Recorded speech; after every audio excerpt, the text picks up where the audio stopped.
Yo, what's going on guys, it is Foxy98 here. Welcome back to a brand new video for you guys today here on the channel. Today I am back with my F1 2018 career mode video, and we're here for the Spanish Grand Prix, ready for round number 5. And as you can see, start things off, I was having a look at some of the achievements that I got, because there was a few that were just popped up, so I just decided to have a look to see what was there, and then we move on from there.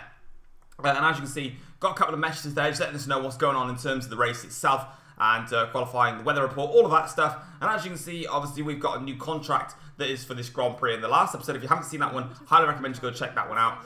We obviously set ourselves a new contract, and we managed to get more resource points to come onto the car, which is going to be critical, because I'm going to be looking to try and develop as much as I can with the car. And as you can see, for the first time now this season, we get the opportunity to pick a second rival. In F1 2018, you obviously have one main rival, which is your teammate Lewis Hamilton in my case.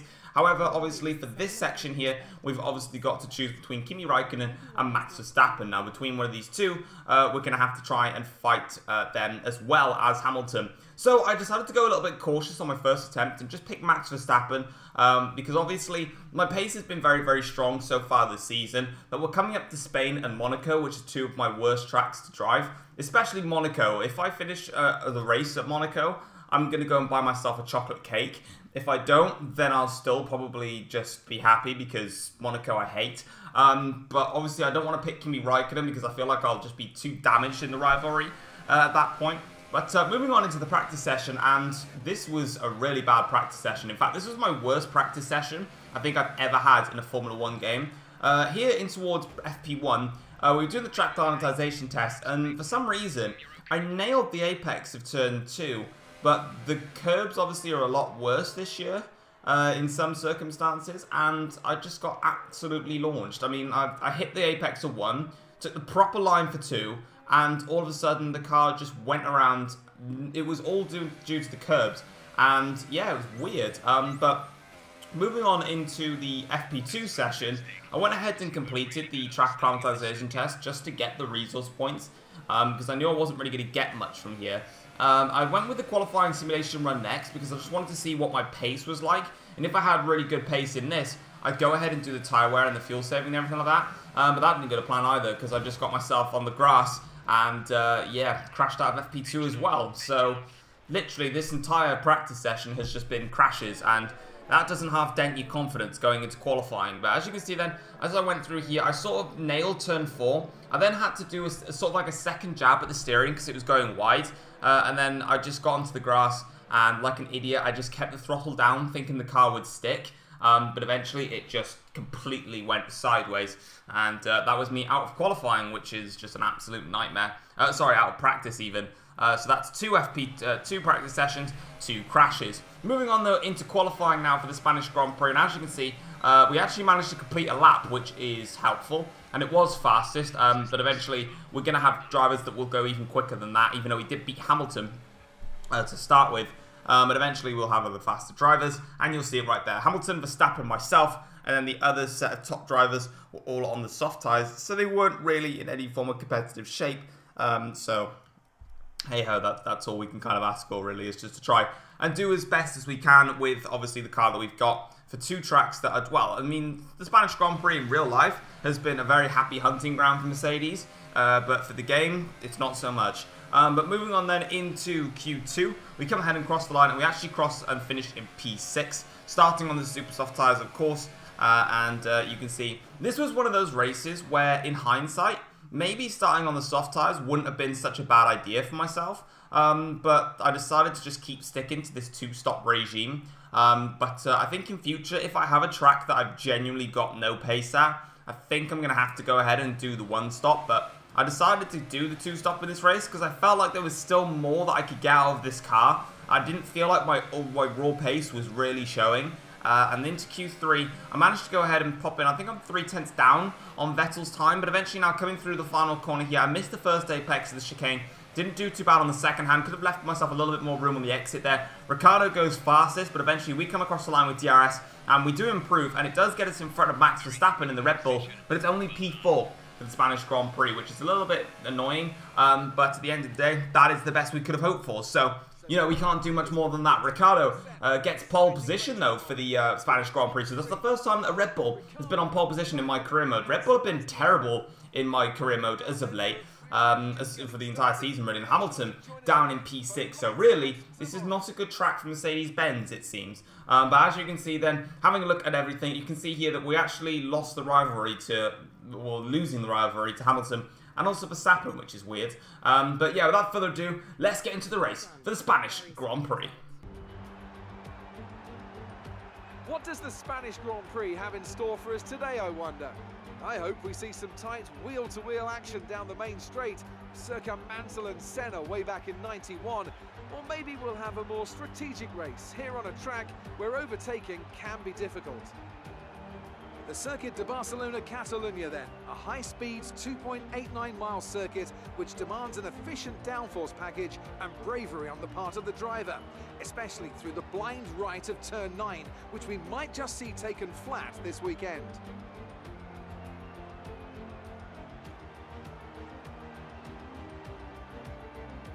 Also here, of course, is Anthony Davidson. Let's talk briefly about Daniel Ricciardo. Looks like they've got a tough race in store today, as grid penalties from changing power unit components has forced them further down the field. Everyone has to deal with penalties or reliability issues from time to time throughout their career. You just have to suck up the pain and get on with the job at hand. Today isn't about performing a miracle to put the car back where it should be. It's about effective damage limitation.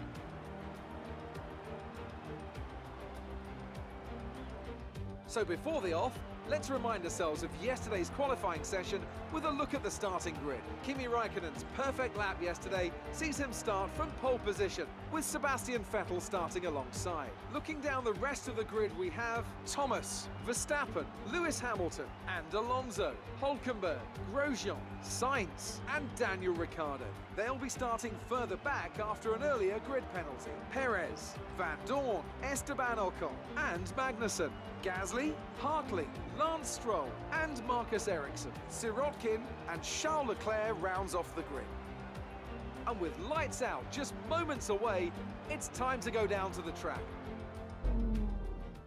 Alright, so as you can see, we are here now for the start of the Spanish Grand Prix, and we're going to be starting on the super soft tyres, going to a set of soft tyres, and then going to the medium tyres. So, funnily enough, obviously, despite the fact that I was trying to maybe aim for a one-stop, I don't think that would have potentially been possible, because we've got to use all 3 tyre compounds in this race. So this is going to be interesting. But anyway, we're on the grid now here for the Spanish Grand Prix. We've got 4, now 5 red lights here for the Spanish Grand Prix, and it's lights out where we go here to start this Spanish Grand Prix. And as you can see, it's been a good start from us, but Hamilton gets a better getaway off the start line there. It's actually Verstappen, my bad. And also Hamilton now jumps into the slipstream myself. We've been sandwiched here. We're going to break a little bit later, try and get through on Verstappen, touch the rear of Vettel's car there, but eventually we managed to hold off, and we're still in P3 as things stand as we come flying through now and up the gears towards turn 4. But already Raikkonen leads the Grand Prix, Vettel currently in 2nd, myself in 3rd, Hamilton is in 4th at the moment, but obviously we need to try and settle down now and try and get a rhythm going.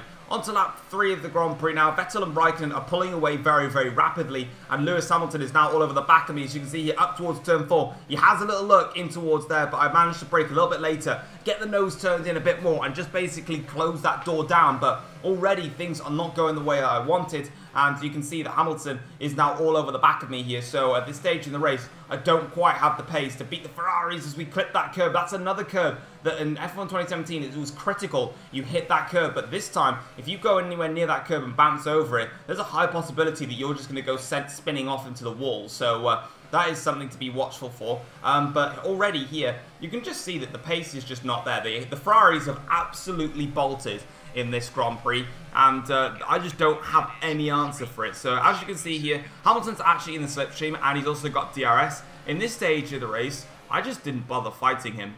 He just breezed past me, and I'm thinking to myself, what's the point? You know, I'm just holding up Hamilton, and the Ferraris have bolted. I've got no pace against the Ferraris. Hamilton tends to be quite quick around this track, or just, you know, in general. So I'm just going to see if Hamilton's got the pace. On to the end of lap 5 now. We're going to be coming in for our first stop of the Grand Prix. This is to go onto a set of the soft tyres, and then we're going to take these a little bit of distance away, and then eventually we're going to go in for a set of medium tyres. And you can see Vettel also stopping as well for a set of the soft tyres. Raikkonen carries on in the Grand Prix. Hamilton also carries on. I actually do get to come in before Hamilton. It doesn't really make a difference that much, because I still feel Hamilton will have that much more pace that he'll stay in front, but there you go. Yeah, this was a very quiet first stint for myself. and just didn't really have any pace, to be honest. That's literally all I can say. I've said it for like 20 minutes now. But as you can see, we cut on the pits. We're just behind Max Verstappen, who actually did an undercut on myself. He pitted very, very early. He pitted at the end of lap 3, start of lap 4. We pitted at the end of lap 5, start of lap 6. But the undercut worked for him. So Red Bull playing the strategical game, and it's worked in their favour. We set the fastest final sector of anybody. But you can see here, even with overtake modes, the downforce that I'm running around this track isn't really helping. I can't even find a way past Marcus Ericsson, and that was a little bit close for comfort there. So yeah, maybe I'm just running a bit too much downforce around this track. Because the car's handling nicely, but I just don't think I've got any straight line speed. So I think I've cost myself a bit too much here. But in towards turn 4, I go down the inside of Marcus Ericsson here.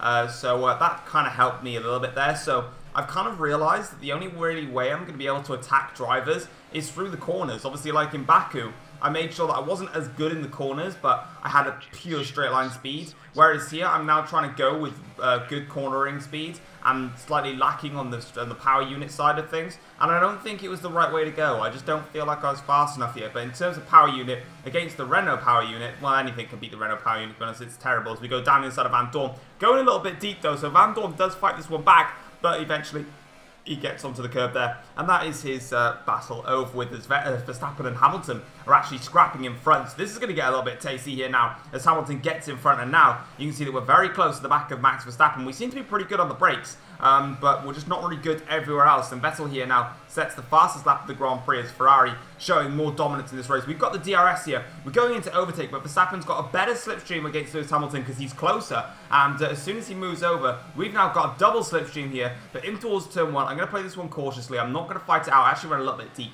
once again, and I'm trying to avoid that curb because I know it will spin me off, but yeah, Verstappen and Hamilton, though, they're still going side by side through turn 3, up towards turn 4. Now, Verstappen gets in front, but Hamilton switches to the outside line. It doesn't work for him, though. Hamilton loses out to Verstappen, and that's not good for Mercedes. And I decided to actually just get involved in the game a little bit, and I sort of poked myself in there. Bit of contact with Hamilton's rear end, but I sort of just squeezed my way through. Hamilton, though, fights this one back, so we go towards the middle sector now, but we break later down the inside here, and I make my way past Lewis Hamilton, and we're up into P11 now in this race, and Verstappen has got a new group of cars now that he's stuck behind, so the Ferraris have already cleared these two cars, all these queue of cars, so they're flying, but Verstappen now has a little look on Charles Leclerc, very similar to what Hamilton did in terms of having a look at Verstappen around the outside there. Didn't work out. Eventually, we just dived down the inside of Verstappen here. A lot better than what we did on Hamilton. Hamilton, our move was a little bit late, but this one was better for myself. And as you can see here, we're now onto the back of Charles Leclerc. And now it's critical that I get past these 3 cars and build myself a little bit of an advantage. I did say that I wasn't going to hold up the likes of Hamilton, but at this stage of the race, I know that I can get through the traffic faster, so why not? And as you see, I actually compromised Verstappen to the point where Hamilton has now got in front of Verstappen as we go down the inside as Charles Leclerc in towards the hairpin. Lovely move, and now we're onto the back of Brendan Hartley in the Toro Rosso, and then that is Lance Stroll in the Williams in front. So it seems that whenever we try and get past traffic, it's always Brendan Hartley and Lance Stroll, and I don't actually waste my time on Brendan Hartley. I just go down the inside and towards the chicane and make that move stick. Now I'm coming up to the back of Lance Stroll in the Williams, and again, this is kind of just showing that Lance Stroll in the Williams, Mercedes power unit, Mercedes power unit, I'm in medium for ERS, so I'm not really using it. But even with DRS, and it's still not good enough to even get anywhere near Stroll. He just pulled away. So, yeah, you can tell that I've really sacrificed the straight line speed. I don't think it was worth it, but you can see here, though, through the corners, the aero and chassis is miles better than that Williams car. So eventually you can see that we catch up to Lance Stroll, and in fact, we're actually going to do a pretty easy maneuver here. We have a little look towards the outside, but eventually this corner here, turn 5, seems to be my happy hunting ground. I mean, yeah, we make a bit of contact, but when you go for moves down the inside, the AIs do turn in on you, and they don't really know that there's a car there. And then we try that, and then once again here, Ocon is the next victim. Turn 5 once again seems to be the overtaking spot of dreams right now. Hamilton is closely following me by as we're now just carving our way through the rest of the field, and we've got Ocon, and then we've got Sergio Perez up next. But eventually he comes into the pits. Onto lap 16 of the Grand Prix, Hamilton caught right back up to me, and again, not going to fight him, just going to let him through. There's no point. He's literally just miles quicker than me today. And if I continue to hold him up, obviously Ricciardo, you can see, has fought his way back into P5. if I continue to fight, in fact, he's just coming through the exit. He's just coming through turn 3 now, so as we're exiting it, I don't want to constantly be fighting Hamilton, because I know if I do that, then there's a high possibility that he could get involved in the melee. So I kind of don't want to get involved in that, as Esteban Ocon is out of the Grand Prix. We have made our pit stop from the medium tyres, but I just didn't show the pit stop because it was just a pit stop. That was kind of it, really. I'm just going to put it out there. I just had no pace at all. Obviously, Raikkonen went ahead and won the Spanish Grand Prix. It is going to be a 1-2 for Ferrari here today as we come around the chicane, and we're going to wrap ourselves up in P4. This was the best I could have done. There was no way I was aiming for a podium at this Grand Prix, and to be honest, I don't mind a P4. That's fine by me. Obviously, we've had a run of 3 wins in a row, yeah, 4th place that's decent. We'll take it. Good points for the team, and it limits the damage that Ferrari have done to us with the 1-2 finish that they got today. But obviously, I believe that's Raikkonen's. Is that his second? Yeah, it's his second win of the season. So obviously, I've won 3 races. Raikkonen has won 2. So at the moment, it is a straight fight between myself and Raikkonen, it seems, at the moment. But obviously, Raikkonen had that one issue in one race in Baku last time around, and that didn't help him out. But you can see that Verstappen then finishes up in P5. Him and Ricciardo had a little bit of a scrap to the end, but overall, a pretty decent race for myself.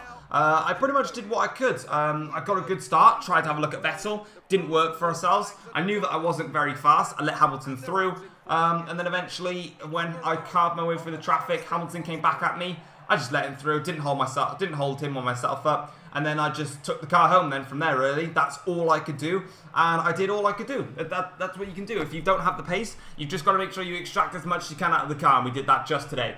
Congratulations to Ferrari. They pick up a deserved 1-2 finish today. They were unstoppable in this Spanish Grand Prix, and that's a wake-up call for Mercedes in general, because heading towards Monaco, we should see Ferrari and Red Bull be even stronger.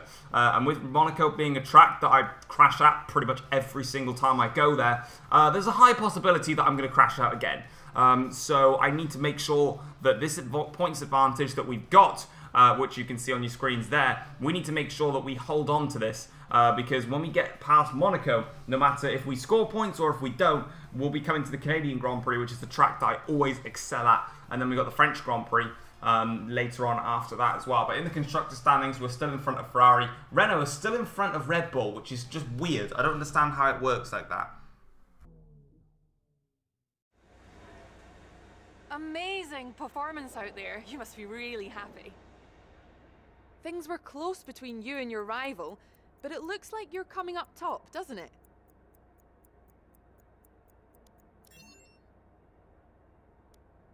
That was a close finish. How are things between the two of you?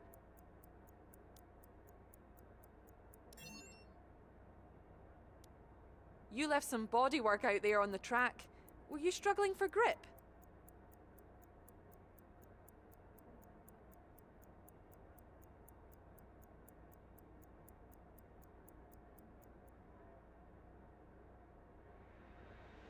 Great. Well, that's everything. Alright, so yeah, for the first time I went a little bit more showmanship on that one. Thought I'd just say, you know, Verstappen's not my level, be a bit competitive there. I didn't have any damage on my car, so why I had body work on the track. Yeah, it's probably because I bashed into a load of cars, but I just don't comment on those. But as you can see, we're leading the rivalry against Verstappen, losing it to Hamilton, which isn't the best, but that's what it is. But guys, that's going to be it for this episode of my F1 2018 career mode here for the Spanish Grand Prix. Next up, we've got Monaco, which is a track that I'm absolutely dreading, but we've got to do it, so we've got no choice. And then obviously after that, we've got the Canadian Grand Prix. But until then, guys, hopefully you've enjoyed this episode, and I will see you guys next time. Take care all. Peace.